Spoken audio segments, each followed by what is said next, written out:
رحم اللہ من قرأ الفاتحہ۔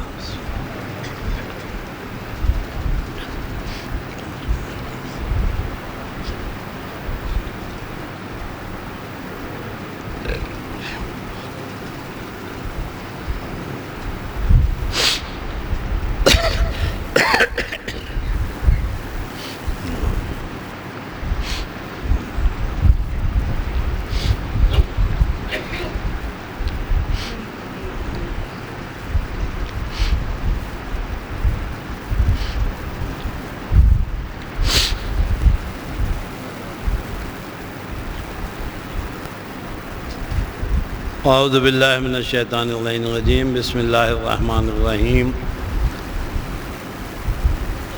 رب اشرح لی صدری ویسر لی امری واحلل عقدۃ من لسانی یفقہوا قولی۔ الحمدللہ رب العالمین، الصلاۃ والسلام علی سید الانبیاء والمرسلین، سیدنا و نبینا و شفیع ذنوبنا و مولانا ابی القاسم محمد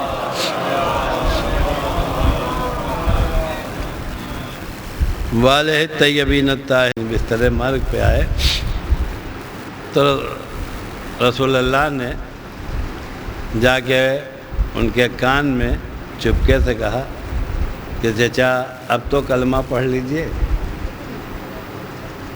تو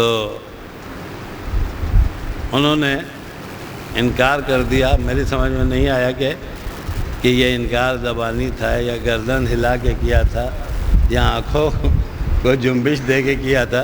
یہ جو مرنے کے قریب ہوگا اس کی ساری کیفیتیں آپ اپنے حساب سے سوچ لیجئے۔ اور اس کے بعد انہوں نے بہت زور دیا کہ انہوں نے کلمہ نہیں پڑھا نہیں پڑھا نہیں پڑھا۔ تو اس موضوع پہ میں نے اپنی کل کی پوری گفتگو ختم کر دی تھی۔ آج آپ کے سامنے یہ عرض کرنا ہے، کیا مسلمان ہونے کے لیے کلمہ پڑھنا ضروری ہے یا نہیں؟ اگر اس اعتبار سے دیکھا جائے تو لفظ اسلام میں کہیں یہ معنی نہیں ملتے ہیں کہ اسلام یعنی کلمہ۔ خود اس سین لام میم میں کہیں یہ بات ظاہر نہیں ہوتی کہ اس کا مطلب ہے کلمہ۔ ہاں ایک بات بہرحال ادب کی دنیا میں ہے کہ ہر لفظ کے دو معنی ہوتے ہیں، ایک لغوی معنی اور ایک اصطلاحی معنی۔ مثلا جیسے نماز ہے، اب یہ نماز تو ہم لوگوں کے ہاں فارسی سے اردو میں آ گئی ہے، عربی کے لیے جو ہے وہ الصلاۃ ہے۔ الصلاۃ ایک الصلاۃ کا معنی یہی جو ہم اور آپ 11 اجزاء والی نماز پڑھتے ہیں، لیکن یہ معنی بعد میں پیدا ہوئے ہیں، پہلے سے نہیں تھے۔ پہلے جب لفظ صلو بولا جاتا تھا تو جتنے عرب ہوتے تھے وہ دونوں ہاتھ اٹھا کے دعا مانگنا شروع کر دیتے۔ صلو کے معنی دعا کے، تو یہ دعا کے معنی جو ہے وہ اس ڈکشنری میں لکھیں۔ اور اس کے بعد جب نبی آ گئے تو نبی نے اس لفظ صلو کو اس تفصیل کے ساتھ ہمیں اور آپ کو بتایا۔ اسی لیے بہت سے لوگ یہ کہتے ہیں کہ یہ نماز قرآن میں کہاں لکھی ہے؟ تو قرآن میں تو بہت کچھ نہیں لکھا ہے۔ آپ بتائیے قرآن میں کہاں لکھا ہے کہ ہاتھ یہاں باندھ دیا یہاں باندھ دیا؟ کہاں لکھا ہے؟ اس کا مطلب یہ ہے کہ ہر چیز قرآن میں نہیں لکھی ہوتی، کہ بہت سی چیزیں ہمیں اور آپ کو جو ہے وہ نبی سے پوچھنا پڑتا ہے۔ ویسے ہی لفظ اسلام جو ہے اگر اپنے 3 حرفوں کے ساتھ ہے تو یہ لفظ سلم سے بنا ہے، اور اگر اس میں ایک آدھ لفظ اور استعمال بڑھا دیا جائے تو یہ آگے جا کے لفظ تسلیم سے بنا ہے، ان کے علاوہ اور اس کی شکلیں نہیں ہیں۔ تو اس کے لغت میں معنی ہے سلم کے، اپنے کو حوالے کر دینا۔ سلم کے معنی اپنے کو حوالے کر دینا۔ اب اگر سلم کا ترجمہ نہیں ذہن میں آتا تو کم سے کم تسلیم تو اردو میں بولا جاتا ہے۔ آپ نے کبھی دیکھا ہوگا ہمارے ہاں تو سلام علیکم ہے، الہ آباد کے امتیازات میں سے بعض جگہوں کے اوپر تسلیم ہے، اور کسی تسلیم کرنے والے کو کھڑے ہو کے تسلیم کہتے نہ دیکھا ہوگا، آدھے جھک کے تسلیم کرتے دیکھا ہوگا۔ کیوں؟ اس لیے کہ تسلیم اپنے معنی کا اظہار چاہتا ہے۔ جب تک جھکو گے نہیں تسلیم ہو ہی نہیں سکتا۔ میں یہ عملی طور سے آپ کو بتانا چاہتا ہوں، جن جن شہروں میں جس دنیا میں لفظ تسلیم جو ہے وہ رائج ہے سلام کی جگہ پہ، وہ جانتے ہیں کیا کرتے ہیں؟ پہلے ایسے جھکیں گے تسلیم۔ میں کہا جھکنے کی کیا ضرورت ہے؟ جب آپ سلام علیکم کہا تو کیا آپ جو ہے جھک گئے؟ نہیں، یہ لفظ تسلیم جو ہے وہ آپ سے مطالبہ کر رہا ہے کہ جھکو۔ عزیزو، بس جب جھکنے کی کیفیت پیدا ہو جائے سمجھ لو مسلمان ہو گئے۔ سب جھکنے کی طاقت پیدا ہو جائے تو سمجھیے کہ آپ کے ہاں سلم اور سلامتی۔ ایک صلوات پڑھیں۔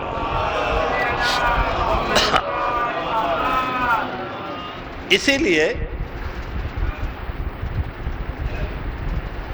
کوئی صاحب یہ نہ سوچے کہ اسلام کی لڑائی جو ہے وہ ایسا نہیں کہ وہ بدر جب ہجرت کر کے جو ہے وہ مکہ سے مدینے چلے گئے تب لڑائیاں شروع ہوئی۔ مسلمانوں کی غیر مسلمانوں سے لڑائی جیسے نبی نے کہا لا الہ الا اللہ ویسے ہی شروع ہو گئے۔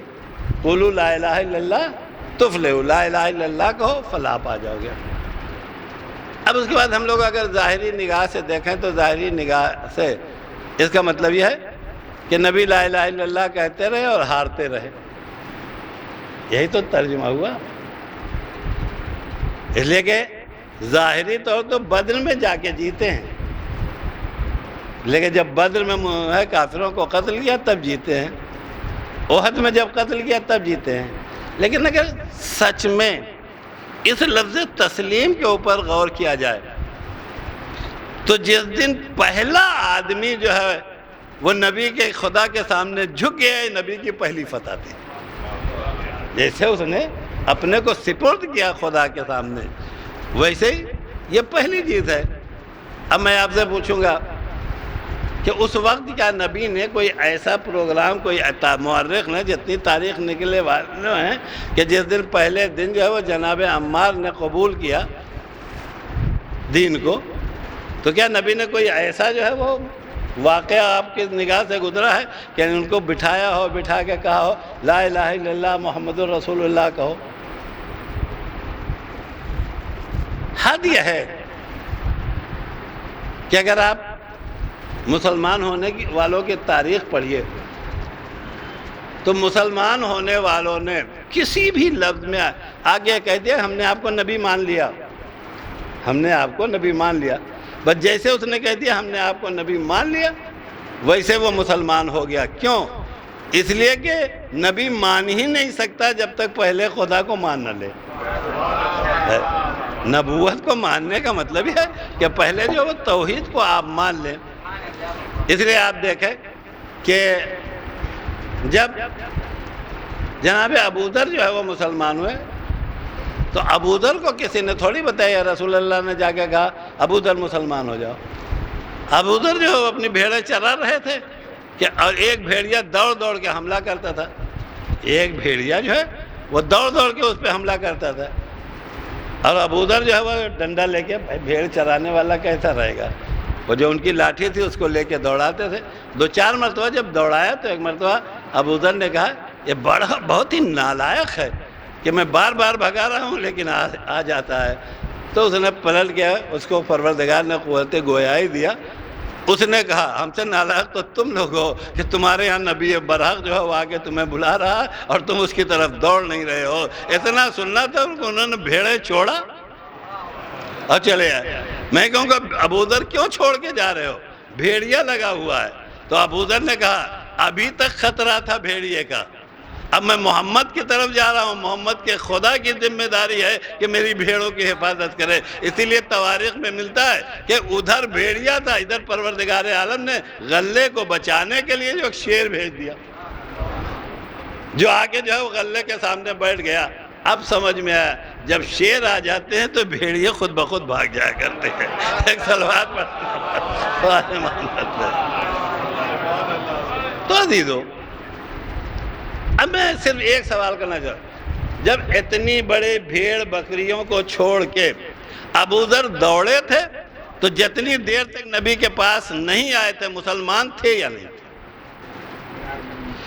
اگر اسلام کلمے کا نام ہے تو مسلمان نہیں تھے، اور اگر اسلام جو ہے بس سپردگی کا نام ہے تو جیسے غلہ چھوڑ کے محمد کی طرف دوڑے اسی وقت مسلمان ہو گئے، کہیں سے کلمے کی ضرورت نہیں ہے۔ اس لیے کہ اسلام جو ہے وہ سلم کا نام ہے آپ اپنے لیے۔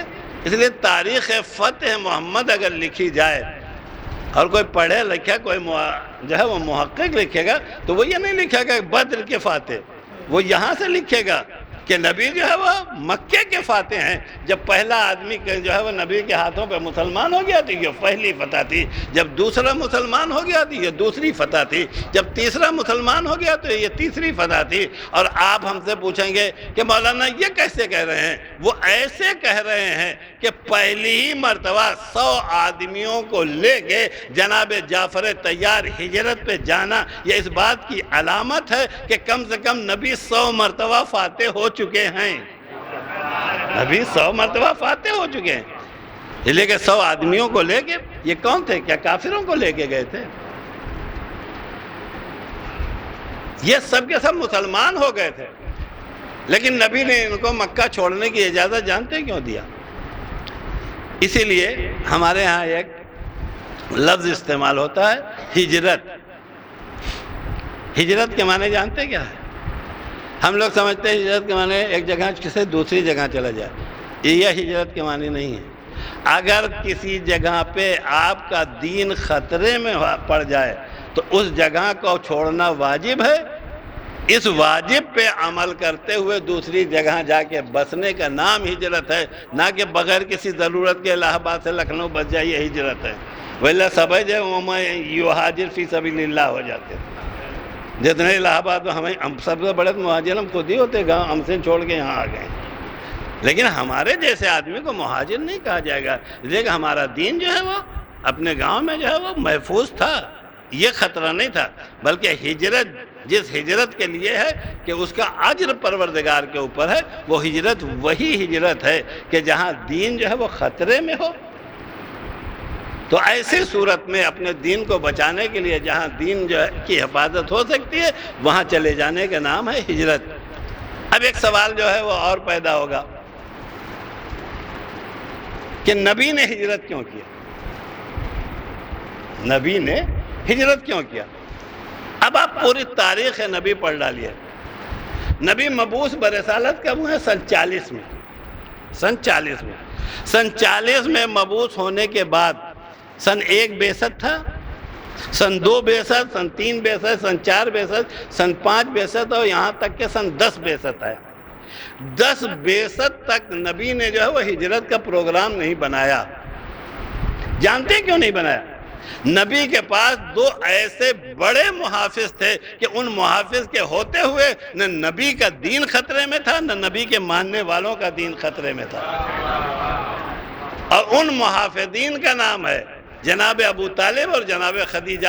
جب سن 10 بعثت میں 26 رجب کو جناب ابو طالب کی وفات واقع ہو گئی، اور اس کے بعد رمضان کی 10 تاریخ کو جناب خدیجہ اس دنیا سے چلی گئی، تو اب کافروں کے ہاں جو ہے وہ طاقت پیدا ہو گئی۔ انہوں نے یہ سوچنا شروع کیا کہ اب کسی طریقے سے محمد کو درمیان سے ہٹا دیا جائے، اور محمد کو ہٹا دینے کا مطلب یہ ہے کہ دین محمد کو ختم کر دیا جائے۔ لہذا پروردگار، اچھا اگر ہم اور آپ ہوتے تو جو کام کرتے وہ ہمارا اپنا کام ہوتا، لیکن نبی کے لیے خدا نے یہ سند دے رکھی تھی کہ ہمارا نبی جو بھی کام کرتا ہے وہ پروردگار کے حکم سے کرتا ہے، وہ تو بولتا بھی نہیں بغیر حکم پروردگار کے، بغیر وحی پروردگار کے۔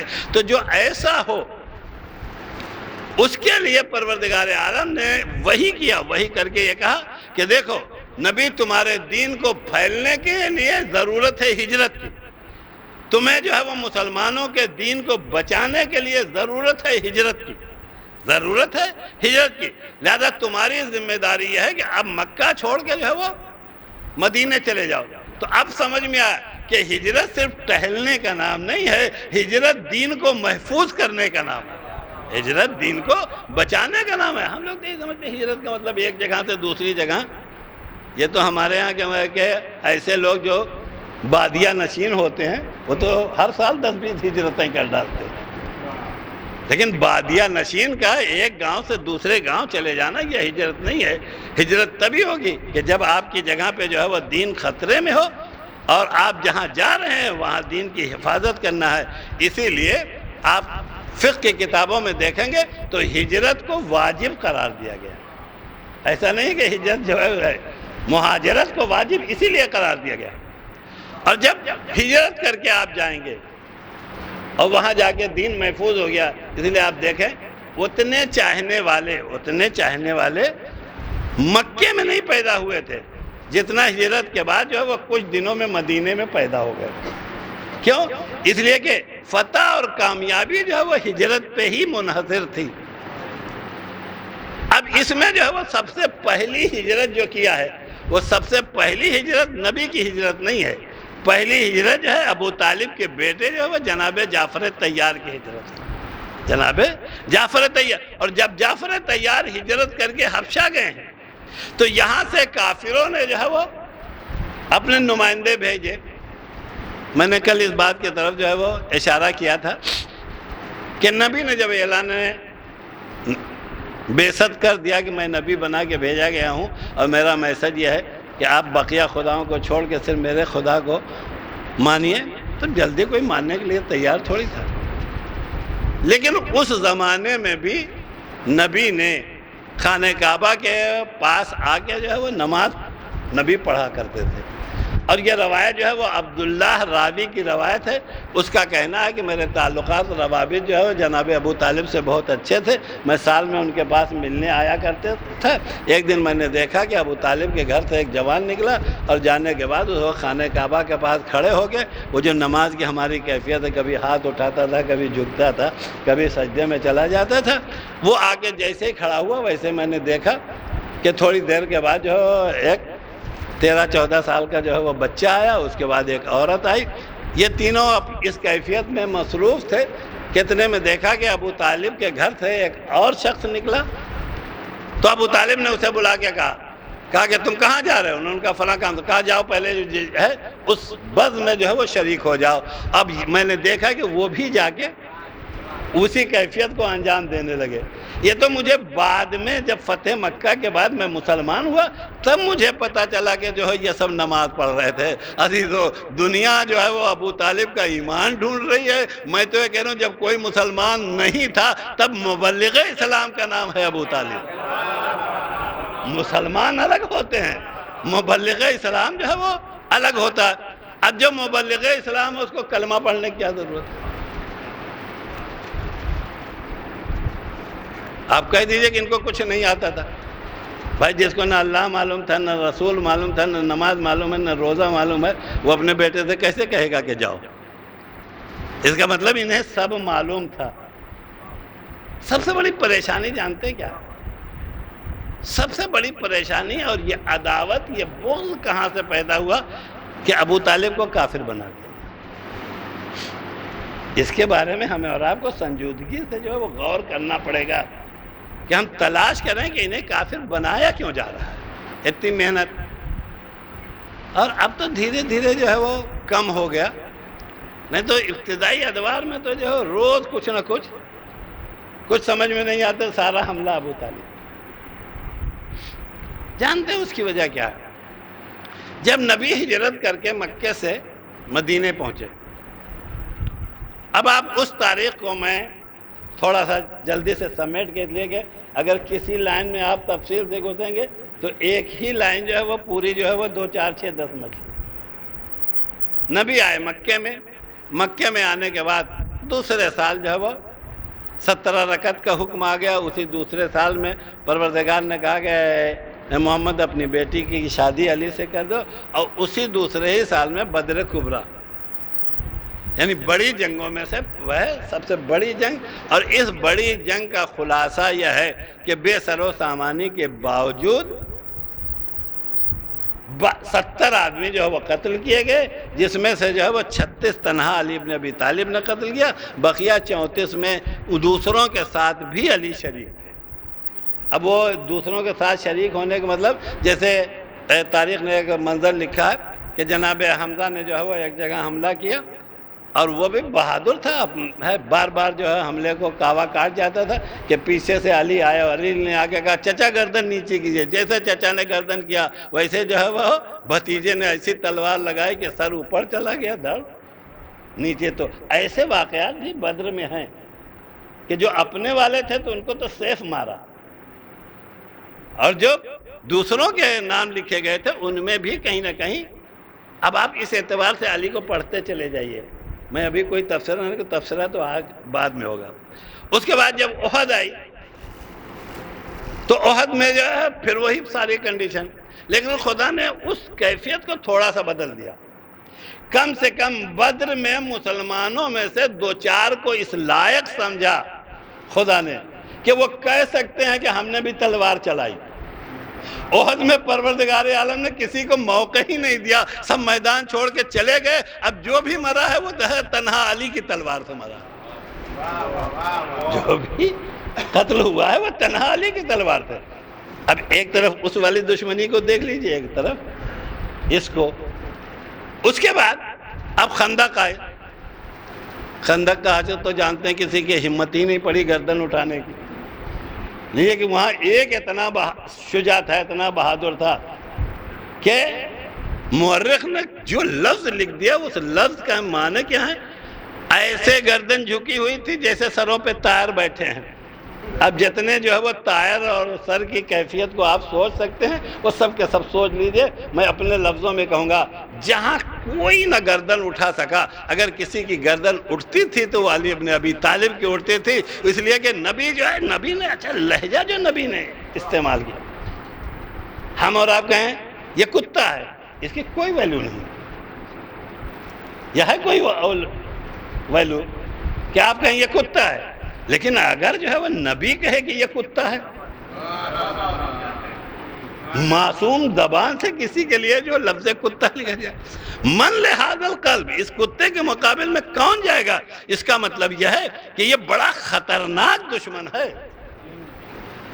وہ تو خطرناک کا لفظ والی کیفیت بعد میں بتایا کہ کتنا ختم ہے۔ جب نبی نے کہا برز الایمان کلہ علی کفر کلہ، اس سے پہلے کہا تھا من لہذا القلب، اس کتے کے مقابل میں کون جائے گا؟ اب میں اپنے لفظوں میں یہ کہوں گا کہ اس کا مطلب یہ ہے کہ یہ ایسا کاٹنے والا کتا تھا کہ جس کے صرف منہ کو دیکھ کے جو کسی مسلمان میں گردن اٹھانے کی ہمت نہیں تھی، اور ہر بار جو ہے وہ علی کہتے تھے انا یا رسول اللہ، انا یا رسول اللہ، انا یا رسول اللہ۔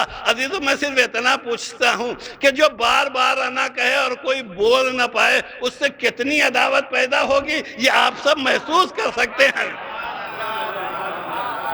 اس سے کتنی عداوت پیدا ہوگی، آپ جو ہے وہ اس بات کو محسوس کرتے ہیں کہ عداوت کے اسباب کیا کیا ہیں۔ اب اس کے بعد پھر 5 میں جو ہے وہ خندق ہو گئی۔ اب کسی سے پوچھا جائے بدر کس نے جتایا؟ علی نے۔ احد کس نے جتایا؟ علی نے۔ اس کے بعد کیا ہوا؟ خندق کس نے جتایا؟ کہا علی نے۔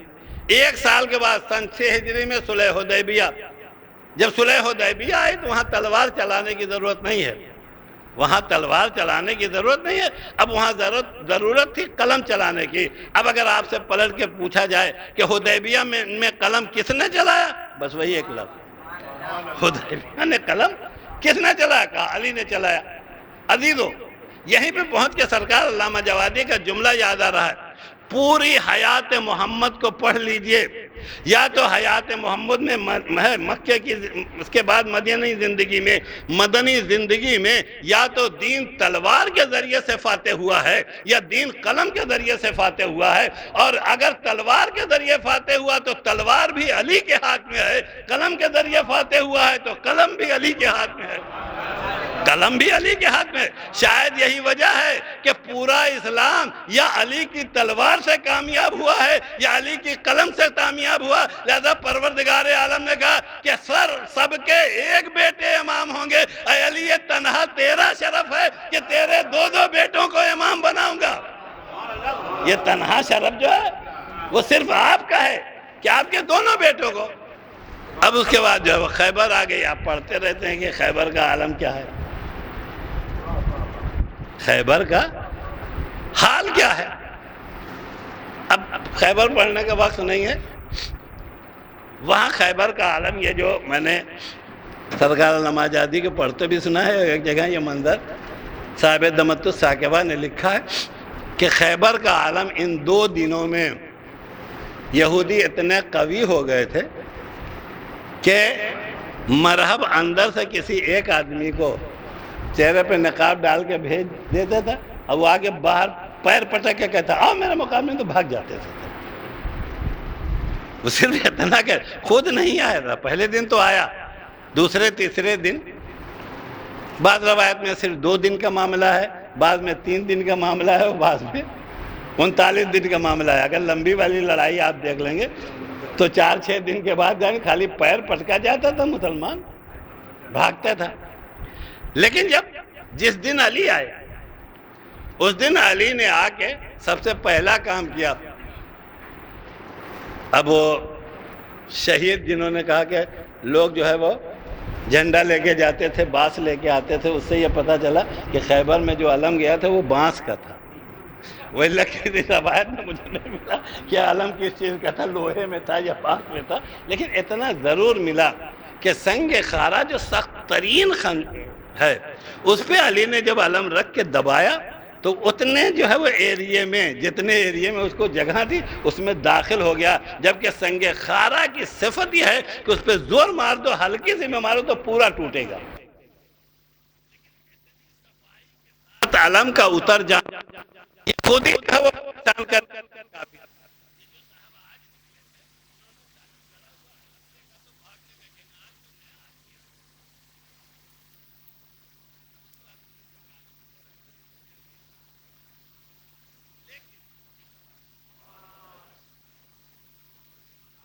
لیکن عزیزو اس کے بعد جب ادھر سے علی فتح کر کے آ رہے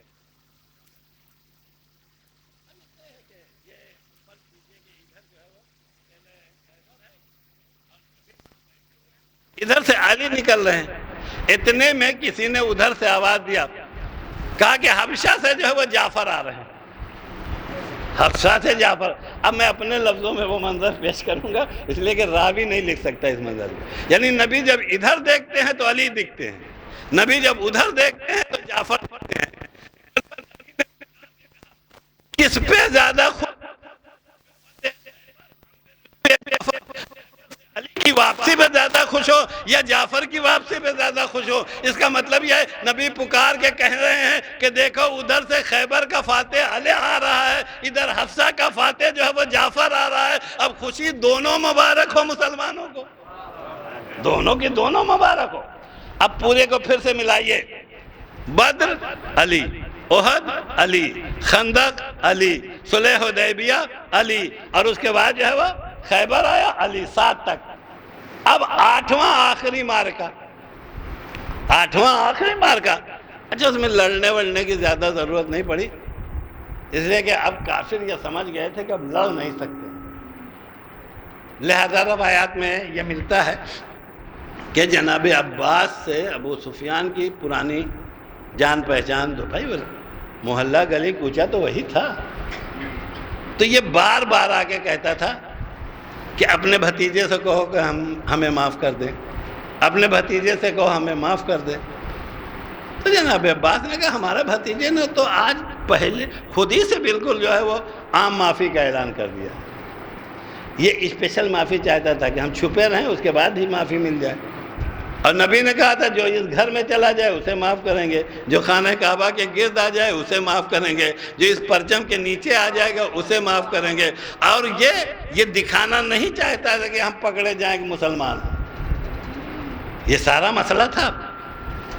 ابھی ایک برادر اسلام تقریر کر رہے تھے کہ انہوں نے اپنی تقریر میں کہا کہ سب سے زیادہ اگر رسول اللہ کو کسی نے ستایا ہے تو اسی نے ستایا. اور اس کے بعد جب مسلمان ہو گیا فتح مکہ کے بعد تو اس وقت بھی ہر وقت لگا رہتا تھا نبی کے ستانے میں. اب اس کے بعد بھی مسلمانوں کو اگر سمجھ میں نہ آئے اور ایسے لوگوں پہ قربان ہونے لگے تو یہ والا اسلام کلمہ چاہتا ہے. آپ یاد رکھیے گا جب یہ والا اسلام ہوگا تو اس کو کلمے کی ضرورت ہوگی. اب اس کے بعد سن 8 ہجری آئی اور یہاں سب بچ گئے. وہاں ایک چھوٹا سا واقعہ ملتا ہے. ایسے میں بھی 150 آدمی بچے ہوئے تھے جو اڑے ہوئے تھے، ابھی کہیں نہیں گئے. مسلمانوں نے پکڑا اور پکڑ کے رسول اللہ کے پاس لے آئے. تو رسول اللہ نے کہا دیکھیے عام اعلان ہو چکا ہے کہ جو ان جگہوں پہ نہ آئے گا اسے قتل کر دیا جائے گا، گردن اڑا دی جائے گی. لیکن کیا کہنا، رحیم و کریم تھا ہمارا نبی. ایسے لوگوں کے اس پہ جس میں پوچھنے کی ضرورت نہیں تھی.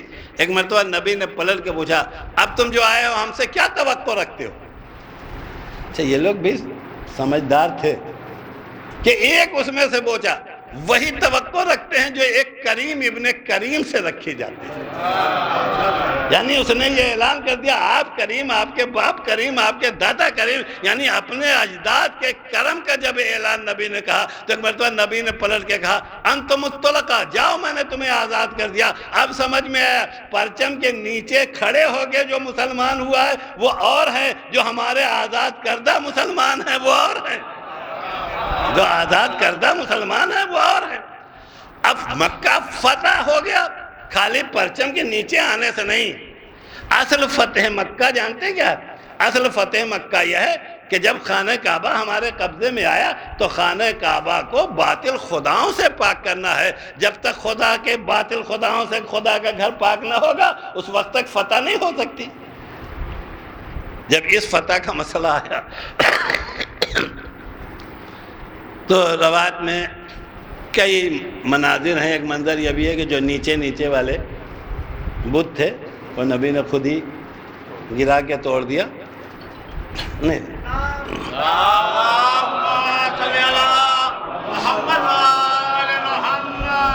نبی نے خود ہی گرا کے جو ہے وہ توڑ دیا.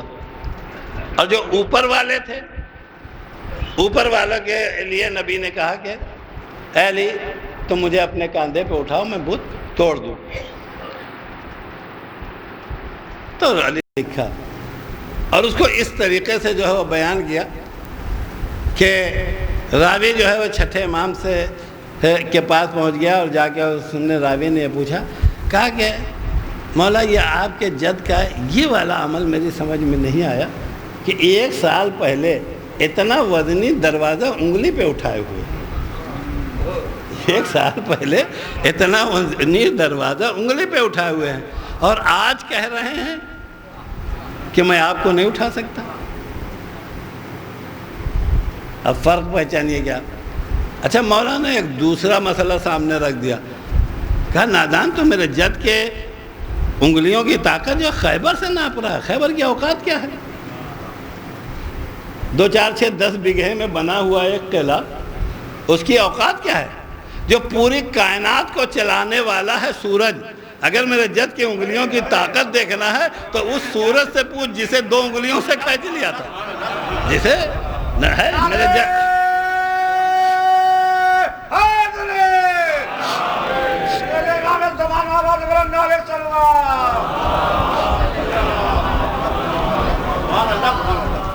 تو عزیزو یہ خیبر سے علی کی طاقت ناپنا جو ہے وہ ہم لوگوں کی کم معرفتی کی دلیل ہے. تو وہ اس شجاع کا نام ہے، اس طاقتور کا نام ہے کہ جس نے پورا سورج کو کھینچ لیا تھا.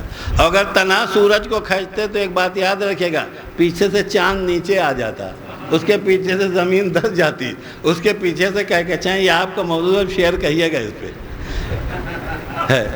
اس کا مطلب یہ ہے کہ علی نے سورج پلٹانے کے لیے صرف سورج نہیں کھینچا تھا، پورے نظام شمسی کو جو ہے وہ پلٹ دیا تھا۔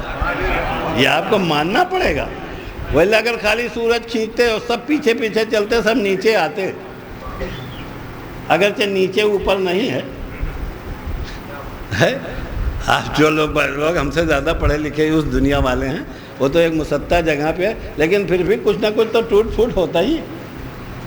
لیکن سب کا اپنی جگہ پہ باقی رکھنا، پورے سورج کو پلٹا دینا، یہ اس بات کی علامت ہے کہ علی اس عادل کا نام ہے کہ جس کی عدالت نہ انسانوں میں ختم ہوتی ہے، نہ کائنات کے کسی حصے میں ختم ہوتی ہے۔ علی کسی عام آدمی کا نام نہیں ہے۔ اب اس کے بعد جو امام نے سمجھایا اس کو میں اپنے لفظوں میں سمجھا دوں تو کہا پھر آپ کے جد نے یہ کہا اس کی وجہ یہ ہے کہ کبھی تم نے دیکھا ہے، جیسے یہ مجلس ہے، ابھی میں کہوں تھوڑا سا اور آگے آ جائیے، تو میں نے دیکھا کہ سب آدمی کھسک رہے ہیں، جو نہیں کھسک رہا اس کو پیچھے والا پیٹھ پہ ہاتھ رکھ کے کھسکا دے رہا ہے، لیکن نائب صاحب کا کوئی نہیں چھیڑ رہا۔ میں نے ایک صاحب سے کہا، ارے نہیں کھسک رہے ہیں، اٹھائیے، کئی کلو کے ہیں، اٹھا کے رکھ دیجیے، اٹھا کے رکھ دیجیے، یہ نہیں کھسک رہے ہیں۔ تو کہا نہیں مولانا آپ نہیں جانتے، نائب صاحب کی باڈی نہیں اٹھانا ہے، نائب صاحب کے جو فن شاعری ہے، میرے بس کا کام نہیں ہے کہ میں اسے اٹھا دوں۔ اس کا مطلب یہ ہے کہ فتح مکہ کے وقت جو ہے وہ علی کو جو ہے صرف نبی کا جسم نہیں اٹھانا تھا، اس نبوت کو اٹھانا تھا جس کا کام علی کے بس کا نہیں تھا۔ علی کے بس کا جو ہے نبوت اٹھانا نہیں تھا۔ اب اس کے بعد نبی نے کہا اچھا ٹھیک ہے، تم نے اٹھا پاتے، آؤ تم میرے کاندھے پہ سوار ہو جاؤ، اور کاندھے پہ سوار ہو کے وہ بشکنی ہوئی۔ مجھے سرکار علامہ جوادی کا ایک جملہ یاد آ رہا ہے کہ انہوں نے یہ نقطہ لگایا کہ اتنے سارے پرانے مسلمان، فتح مکہ کے وقت 14,000 آدمی آئے تھے مسلمان، مدینے سے 14,000، پہلی مرتبہ جو ہے سن 6 ہجری میں جب آئے ہیں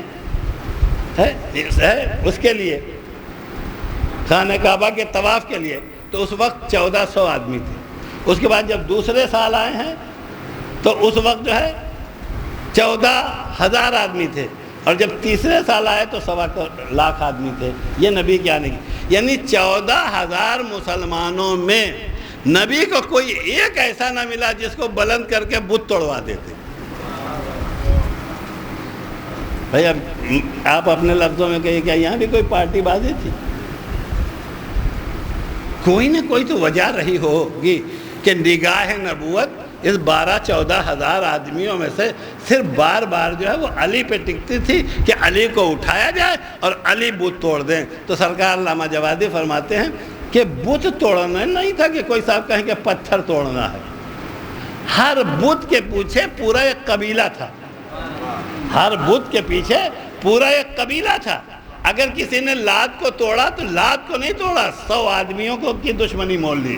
اگر کسی نے عزا کو توڑا تو عزا کو نہیں توڑا بلکہ جو ہے 200 آدمیوں کی دشمنی لے لی۔ اگر کسی نے کسی اور بت کو توڑا تو اس کو نہیں، 500 آدمیوں کی جو ہے وہ دشمنی لے لی۔ نبی یہ جانتے ہیں کہ اب بھی مسلمانوں میں کسی میں اتنا حوصلہ نہیں پیدا ہوا ہے کہ ان کے خداؤں کو مار کے جو ہے سب سے دشمنی لے لیں، ان کے خداؤں کو مار کے سب سے دشمنی لے لے۔ میں نے آپ کو اتنا وقت صرف ایک جملے کے لیے جو ہے وہ ضائع کیا ہے۔ اس کا مطلب یہ ہے کہ سن 8 ہجری میں مسلمانوں میں صرف ایک ذات ایسی تھی کہ جس کے جگر میں اتنی طاقت پائی جاتی تھی کہ وہ 100 قبیلہ جو ہے دشمن ہو جائے ہم اس سے بھی لڑ لیں گے، وہ 500 کا قبیلہ جو ہے وہ دشمن ہو جائے ہم اس سے بھی لڑ لیں گے، وہ قبیلہ دشمن ہو جائے ہم اس سے لڑ جائیں گے۔ اس کا مطلب یہ ہے کہ پورے کافر ایک طرف ہو جائیں، تنہا ابو طالب کا بیٹا ایک طرف رہے۔ اب نہ کہیے گا کہ یہ لوگ کافر کیوں کہتے ہیں، اس کی وجہ ہے جس میں کفر کا خون چل رہا ہے وہ علی کے باپ کو کافر کر رہے ہیں، جس میں ایمان کا خون چل رہا ہے وہ علی کے باپ کو جو ہے وہ مومن کہہ رہے ہیں۔ لہذا دشمنی ابو طالب سے نہیں ہے، دشمنی اس علی ابن ابی طالب سے جس نے ان کے خداؤں کو مارا ہے۔ ایک صلوات پڑھیں محمد والے محمد پہ۔ یہ نہ سوچئے گا کہ دشمنی جو ہے وہ ابو طالب سے. مجھے یاد ہے کسی پاکستانی شاعر سے نے اپنا ایک شعر کہا ہے کہ یہ نہ سوچئے کہ یہ ابو طالب کو کافر کیوں کہتے ہیں کہ تیرے لال نے ان کے خدا کو مارا ہے.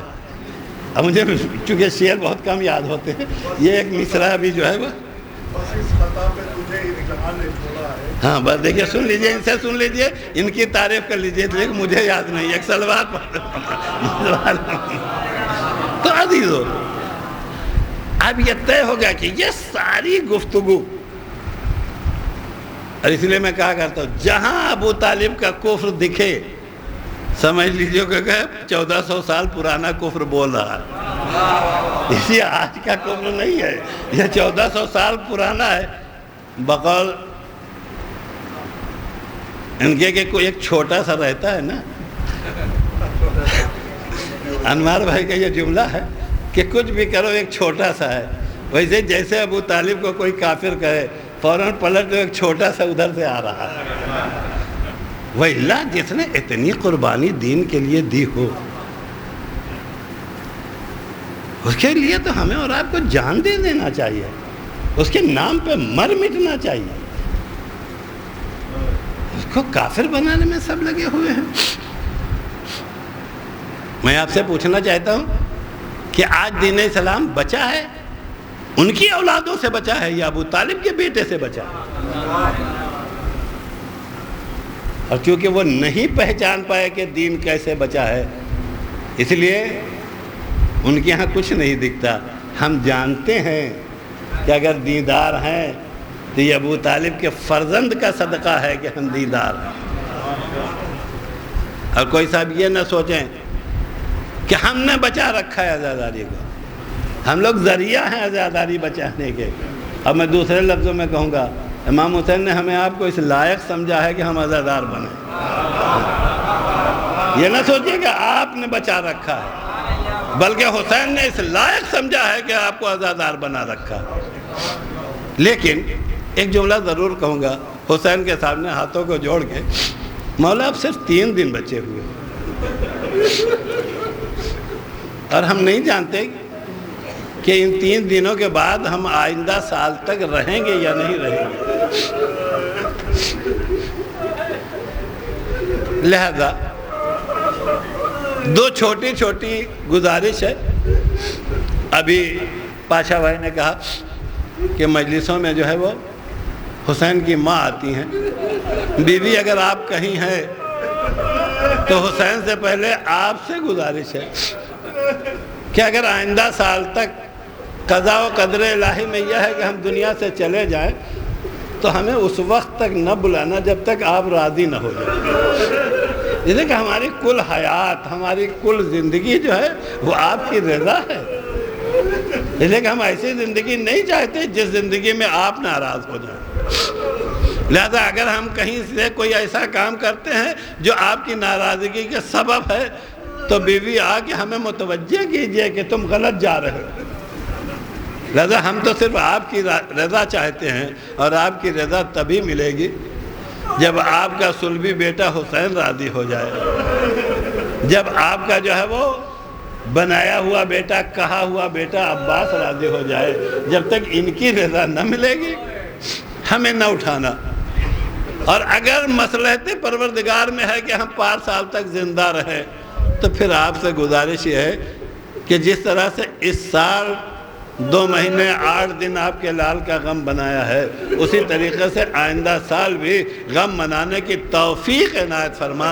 اس لیے کہ کوئی آدمی نہ مجلسوں میں اپنی طاقت سے آ سکتا ہے، کوئی شاعر نہ اپنی طاقت سے شاعری کر سکتا ہے، نہ کوئی سینہ زن اپنی طاقت سے جو ہے وہ سینہ پیٹ سکتا ہے، نہ کوئی نوحہ خان اپنی طاقت سے نوحہ پڑھ سکتا ہے جب تک ادھر سے اجازت نہ ملے. لہذا اگر بیان کر رہے ہیں تو وہ تیری طاقت کی بنیاد پہ ہے. شاعر شعر کہہ رہا ہے تو آپ کا عطیہ ہے، نوحہ خان نوحہ پڑھ رہا ہے تو آپ کا عطیہ ہے. کیوں؟ اس لیے کہ، اور ہم اس لیے اقرار کر رہے ہیں کہ ہم نے پہلے دن سے سن رکھا ہے کہ ہم آپ کی امانت ہیں. ہمارا وجود آپ کے مانگنے پہ ہے. اگر ہمارا وجود آپ کے مانگنے پہ ہے تو پھر ہم اگر ہیں تو ہمیں عزاداری کرنا ہے۔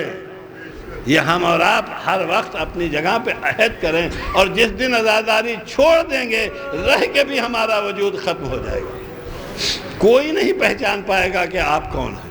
اگر آپ چاہتے ہیں، بہت سے لوگ کہتے ہیں آپ مولانا لوگ ہیں، صرف مولانا لوگ نہیں، جس نے چند کلمے سوچ کے پڑھ دیے، جس نے چند کلمے جو ہے وہ سلام کے پڑھ دیے، پورا شہر جاننے لگا۔ کیا تمہارے پڑھنے میں طاقت ہے؟ نہیں، تم تو صرف پڑھنے کے ذریعے ہو۔ یہ تو حسین کا کرم ہے کہ تمہیں پورے شہر میں جو ہے وہ پہچانوا دیا۔ یہ ہماری طاقت سے نہیں ہے، یہ حسین کے کرم سے ہے، یہ ابوالفضل کی عنایات سے ہے جو ہم اور آپ ہیں۔ لیکن عزیزو، میں بات کو یہیں پہ تمام کر دیتا، لیکن ہمیں اور آپ کو ابھی شبیہ تابوت امام حسین کی زیارت کرنی۔ میں نے ایک عالم دین کو پڑھتے ہوئے سنا ہے کہ جب کوئی حسین کے مصائب پڑھتا ہے تو حسین خواہش ظاہر کرتے ہیں کہ ان چیزوں کو ضرور بیان کرنا کہ جب میں اپنی بہن سے رخصت ہو رہا ہوں۔ یعنی خیمے سے رخصتی حسین کو بھی بہت پسند ہے، اور بہت بڑی اذیت اور بہت بڑا غم ہے کہ حسین کس عالم میں جو ہے وہ خیمے سے رخصت ہوئے۔ اس لیے روایت کہتی ہے کہ جب حسین ابن علی پشت خیمہ پہ علی اصغر کی ننھی سی قبر بنا چکے، اس کا منظر جو ہے وہ علامہ جوادی نے ایک جملے میں پیش کیا کہ جب تلوار سے علی اصغر کی قبر بنائی تو تلوار سے پانی ٹپک رہا تھا، جس کو ہم اور آپ اپنی زبان میں کہیں تلوار رو رہی تھی، اور زبان بے زبانی سے کہہ رہی تھی خدایا تو نے مجھے خون پینے کے لیے بھیجا تھا، میں نے سوچا بھی نہیں تھا کہ 6 مہینے کے بچے کی قبر بناؤں گا۔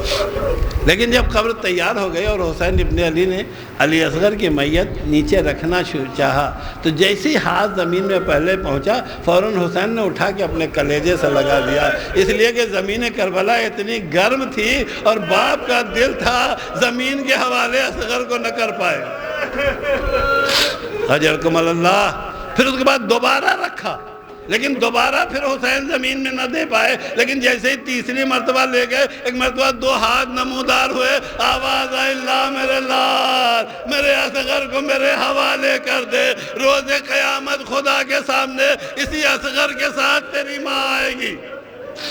میں کہوں گا بیوی اگر آپ ہمارے درمیان میں ہیں اور آپ نے ہمارے اس بیان کو سن لیا ہے تو اس کے بعد والا بیان تو شاید اس سے زیادہ مشکل ہو۔ اصغر کی قبر بنا کے ایک مرتبہ حسین ابن علی آئے اور خیمے کے دروازے پہ کھڑے ہو کے کہتے ہیں کہ ام کلثوم تم پہ سلام ہو، رباب تم پہ سلام ہو، رقیہ تم پہ سلام ہو، اور سب کو سلام کرتے کرتے ایک مرتبہ فاطمہ کا لال کہتا ماں کی کنیز فضہ تجھے بھی میرا سلام ہو۔ خدا ان آوازوں کے اوپر رحمت و برکت نازل کر۔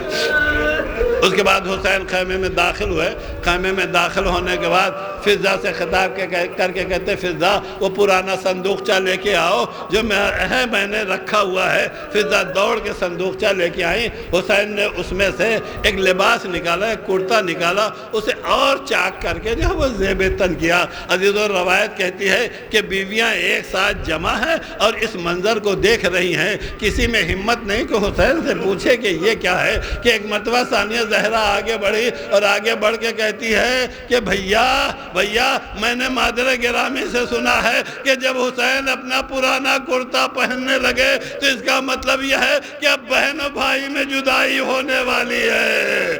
بھیا ہم عورتیں 2 رویا سب باندھ کے کھڑے ہو جاتے ہیں، تم ہمارے درمیان سے گزر جاؤ۔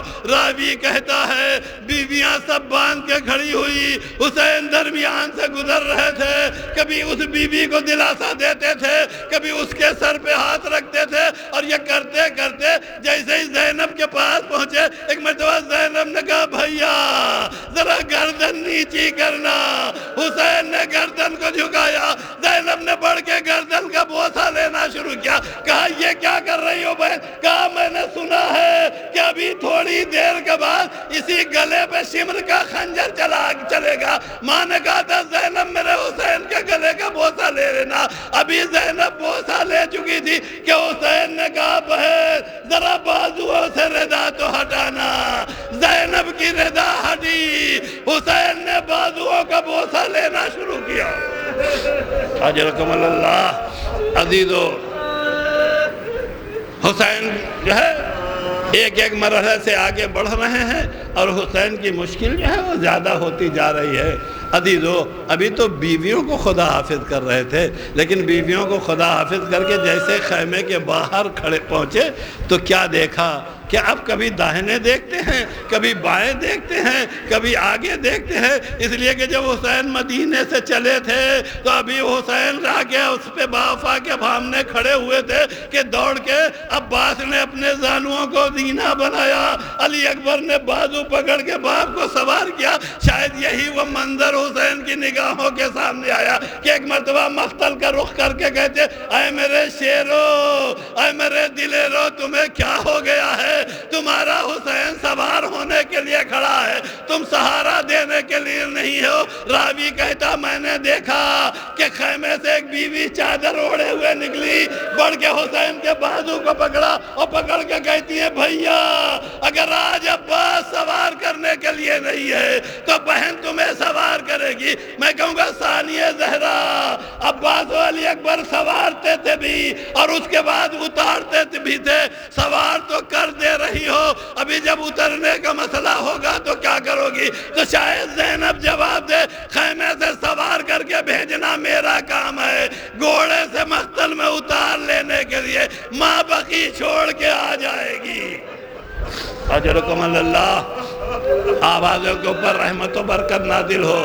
آپ حضرات آمادہ رہیے, اس لیے کہ بس چند لمحوں کے بعد شبیہ تابوت کی زیارت کرنا ہے. روایت کہتی ہے حسین مقتل میں آئے, مقتل میں آنے کے بعد حسین نے رجز پڑھا, جس کو علماء نے اس انداز میں لکھا ہے کہ حسین کہتے تھے ظالمو تم ہمیں کمزور سمجھتے ہو, تم نے ہمارے عباس کو قتل کر دیا, ہم نے ہمارے اکبر کے سینے پہ برچھی مان لیا. اور اس کے بعد کہتے ہیں کہ اب شہداء کو خطاب کر کے کہتے کاش کہ تم زندہ ہوتے تو تم دیکھتے کہ 57 سال کا بوڑھا کیسے لڑتا ہے. بہت 71 جنازہ اٹھانے والا کی جنگ دیکھو, 3 دن کے بھوکے کی جنگ دیکھو, 3 دن کے پیاسے کی جنگ دیکھو. تلوار چلاتے چلاتے ایک مرتبہ فضائے کربلا میں آواز گونجی اے نفس مطمئن پلٹا.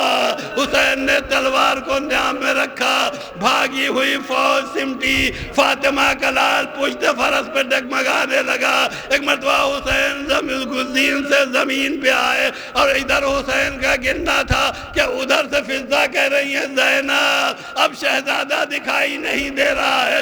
زینب دوڑی ہوئی تلے زینبیہ پہ آئی. کیا منظر دیکھا کہ نشیب میں بھائی گرا ہوا ہے, شمر حسین کو ذبح کرنا چاہتا ہے. ایک مرتبہ پکار کے کہا تو دیکھ رہا ہے میرا بھائی ذبح ہو رہا ہے. جیسے حسین کے کانوں میں آواز آئی, اشارہ کیا کہ زینب خیمے میں واپس جاؤ. ابھی زینب خیمے میں پہنچنے نہ پائی تھی کہ ایک مرتبہ فضائے کربلا میں آواز گونجنے لگی الا قتل الا ذبح الحسین بکربلا. زینب سید سجاد کے پاس آئی, کہا بیٹا دیکھو کیا قیامت آ گئی ہے. اب جو زینب نے خیمے کا پردہ ہٹایا تو عجب منظر دیکھا کہ باپ کا سر نو کے نیزہ پہ بلند ہے. واہ حسینہ واہ محمدہ. کاری لاش پہ زہرا میرے حسین حسین, کفن بھی تو نے نہ پایا.